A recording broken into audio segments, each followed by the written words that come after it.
Salam sejahtera keluarga GKI Kebonjati yang terkasih. Berjumpa kembali dalam Renungan Harian Online GKI Kebonjati edisi bulan keluarga tanggal 19 September 2020. Hari ini saya bersama istri saya Monica dan anak saya siapa namanya? Rexilo mengajak saudara sekalian mengikuti Renungan Harian Online hari ini. Tema Renungan hari ini adalah mendidik anak di dalam Tuhan. Ya, bacaan kita hari ini akan kita baca dari Ulangan 6 ayat 6 sampai 7. Apa yang kuperintahkan kepadamu pada hari ini haruslah engkau perhatikan. Haruslah engkau mengajarkannya berulang-ulang kepada anak-anakmu dan membicarakannya apabila engkau duduk di rumahmu, apabila engkau sedang dalam perjalanan, apabila engkau sedang berbaring, dan apabila engkau bangun. Setiap orang pasti memiliki harapan akan menjadi apa anaknya kelak. Dan harapan ini dimulai pada saat memberi nama kepada anak-anak ketika mereka lahir, seperti yang kami lakukan. Anak kami bernama Rexilo Arcana, yang berasal dari beberapa bahasa sebenarnya. Rex dari bahasa Latin yang artinya raja, Silo dari bahasa Ibrani yang artinya tempat perdamaian di Perjanjian Lama, Arcana dari bahasa Sanskerta yang artinya terang. Kami memiliki harapan bahwa pada saat dewasa nanti, anak kami ini kelak memiliki karakter yang sesuai dengan nama yang telah kami berikan. Semoga ia kelak menjadi pemimpin yang senantiasa membawa perdamaian dan menjadi terang bagi sekitarnya. Dan saya yakin setiap orang tua mempunyai harapan yang sama ketika memberi nama anaknya. Namun, hal ini tentu tidak cukup. Karakter anak tidak bergantung hanya dari nama yang ia emban, melainkan pendidikan karakter yang diberikan orang tua kepada anak-anaknya. Semua tergantung bagaimana kita menjadi orang tua. Perkataan tidaklah cukup, melainkan sebuah tindakan nyata. Sebagai orang tua, apa yang kita katakan harus dapat kita lakukan, karena dengan cara demikianlah anak-anak bisa mengikutinya. Selain pendidikan karakter, hal penting yang harus dilakukan oleh orang tua Kristen adalah mengajarkan anak-anak mereka tentang Tuhan atau disebut dengan pendidikan iman. Pendidikan iman anak itu tidak akan berjalan dengan sendirinya tanpa peran serta orang tua. Membawa anak-anak untuk ikut beribadah atau sekolah minggu memang penting dan pastinya menolong mereka untuk mengenal Tuhan. Namun itu tidak cukup. Kenapa? Karena iman anak tidak akan otomatis bertumbuh dengan hanya mendengar perkataan orang lain. Butuh bimbingan yang sifatnya konstan dan kontinu atau berkelanjutan. Dan itu hanya didapat di dalam teladan tindakan orang tua. Firman Tuhan yang kita baca hari ini berpesan kepada para orang tua untuk mengajarkan ketetapan-ketetapan Tuhan kepada anak-anaknya, termasuk kepada kita saat ini.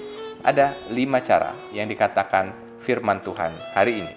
Pertama, berulang-ulang. Haruslah orang tua dengan sabar mengajarkan berulang-ulang karena memang begitulah anak memiliki keterbatasan. Baru diajar, sebentar lagi sudah lupa. Baru diajar, sebentar lagi sudah melakukan. Anak-anak sangat perlu mendapatkan pelajaran berulang-ulang sampai ia mengingatnya. Dan setiap orang tua harus punya kesabaran ekstra. Mendidik anak di masa normal saja sudah sulit, apalagi di masa pandemi. Tentu bukan tugas yang mudah, melainkan tugas yang sangat rumit dan juga berat. Kita bisa melihat di media-media banyak orang tua kerepotan dengan pendidikan anak. Dan yang paling ironis adalah adanya luapan emosi yang tidak terbendung yang akhirnya merenggut nyawa si buah hati. Maka sangat penting bagi orang tua menyadari keterbatasan anak dan dengan sabar mengajarinya berulang-ulang. Kedua, harus dibicarakan ketika duduk di rumah.